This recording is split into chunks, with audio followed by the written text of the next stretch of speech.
কাপটা লাগা কাপটা লাগা যাও একটা পায়ে গাও একটা পা। Hi everyone, good morning, welcome back to my channel. আশা করি তোমরা সবাই ভালো আছো, আমরাও ভীষণ ভালো আছি। আজকে তোমাদের সাথে ভীষণ মিষ্টি একটি ভিডিও নিয়ে উপস্থিত হয়েছি। আশা করি তোমাদের সকলের এই ভিডিওটি দেখতে ভীষণ ভালো লাগবে। এই যে দুজনকে দেখছো, একজন আমি আর একজন হলো আমার দাদু। আমাদের দুজনের ভীষণ মিষ্টি সম্পর্ক এবং খুব খুনসুটিতে ভরা সম্পর্ক। মানে এই এক্ষুনি দাদুর সঙ্গে রাগারাগি করছি, আবার এক্ষুনি খুব মিল হয়ে যাচ্ছে। তবে বাবা যাওয়ার পর থেকে দাদু ভীষণ একা হয়ে পড়েছে। সমস্ত মনের কথা, দুঃখের কথা সব কিছু বাবাকেই একমাত্র দাদু বলতে পারতেন। তবে দাদু আমাদের বলতো, জানো তো, যে এই বয়সে আমার বন্ধুরা আমাকে সবাই খুব মজা করে জানিস, বলে কোথায় তোমার আরো দু চারটে বন্ধু হবে, তা না করে তুমি তোমার ছেলের হাত ধরে সকাল আর বিকেলবেলা ঘুরতে বেরিয়েছো। তবে দাদু বলতো, বোধহয় কারোর নজর লেগে গেছে আমাদের সম্পর্কে, তাই তোর বাবাকে চলে যেতে হলো। পুত্র শোক যে কতটা যন্ত্রণাদায়ক তা দাদুর চোখে মুখে আমরা প্রতিক্ষণে দেখতে পাই। তাই দাদুকে ভালো রাখার একটু প্রচেষ্টা মাত্রই আমরা করে থাকি। আজকে দাদুকে তাই বললাম, দাদু আমি আর তুমি চলো যাই তো একটু চড়ার ধার থেকে ঘুরে আসি। আর যেমনি বললাম দাদু ঝটপট করে রেডি হয়ে গেছে, আর আমিও রেডি হয়ে বেরিয়ে পড়েছি দাদু আর নাতনির এই ছোট্ট একটি ডেটিংয়ে। এই স্মৃতিগুলোই আমার কাছে চিরকাল থেকে যাবে। মানুষ চলে যায় কিন্তু তার স্মৃতিই পড়ে থাকে। তাই এই মোমেন্টগুলো আমি একটুও ক্যাপচার করতে মিস করিনি।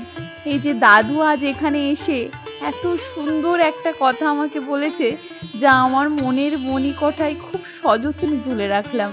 দাদু কি বললো জানো তো, যে আমি তোর মধ্যে তোর বাবার ছায়া দেখতে পাই। সে যে কত বড় পাওনা তা আমি তোমাদের সত্যিই বলে বোঝাতে পারবো না। আর এখানে একটা মজার কথা বলি, দেখো, চা তো নিতে এসেছিলাম, দাদু বলল দাদু আজ লেমন টি খাওয়াবে। আর তোমাদেরকে তো দেখিয়েছিলাম দাদুর পার্সটি কেমন দেখতে হয়। আর তোমরা যারা নতুন সাবস্ক্রাইবার দাদুর পার্সটি দেখোনি, তোমরা আজ এখানেই দেখে নাও। আর এটি হলো সেই পার্স, মানে কাগজের ভাঁজে বা রুমালের ফাঁকে দাদুর টাকা গোছানো থাকে। দাদু তো টাকা খুঁজেই যাচ্ছে, খুঁজেই পাচ্ছে না। আমি ভাবলাম দাদুর কাছে হয়তো টাকাই নেই, কিন্তু না, ঠিক আছে, অনেকগুলি টাকা ছিল। সেখান থেকে টাকা বের করে দিল।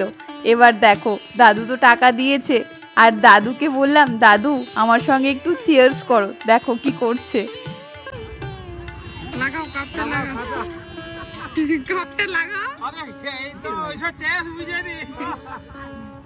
দাদু তো বুঝতেই পারলো না আমি কি বলতে চেয়েছি।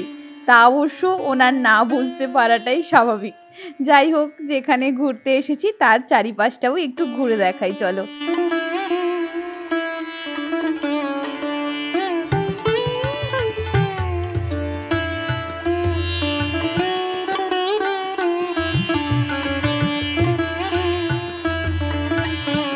নদীটি হলো রূপনারায়ণ নদী। দেখো কতটা চর পড়ে গেছে।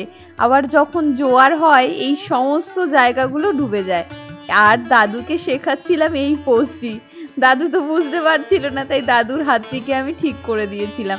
আচ্ছা, তোমরা না অনেকেই আমার দাদুর ভিডিও দেখতে ভীষণ ভালোবাসো।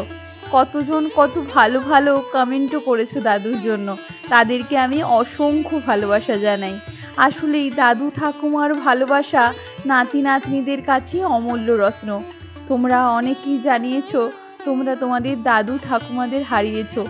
এই কথাটি যে কতটা কষ্টদায়ক তা আমি সত্যিই বলে বোঝাতে পারবো না। তোমরা কিন্তু যা যা কমেন্ট করো তা আমি সব দাদুকে পড়ে শোনাই। দাদুও খুব ভালোবাসে সেগুলো শুনতে। আজকের ভিডিওটি কেমন লাগলো আর দাদুকে কেমন লাগলো তোমাদের অবশ্যই জানিও। আর এই যে ছোট্ট ছোট্ট জিনিসগুলো দাদু পারে না, আমরা এখন শিখিয়ে দিই। এই শিখিয়ে দেওয়ার মধ্যে আছে পরম তৃপ্তি। তোমাদের আমার ভিডিওগুলি দেখতে কেমন লাগে তা আমাকে অবশ্যই কমেন্ট বক্সে জানিও। আর যারা নতুন সদস্য অবশ্যই সাবস্ক্রাইব করে যেও। আজকের ভিডিওটি এতটাই রাখলাম, দেখা হচ্ছে কাল।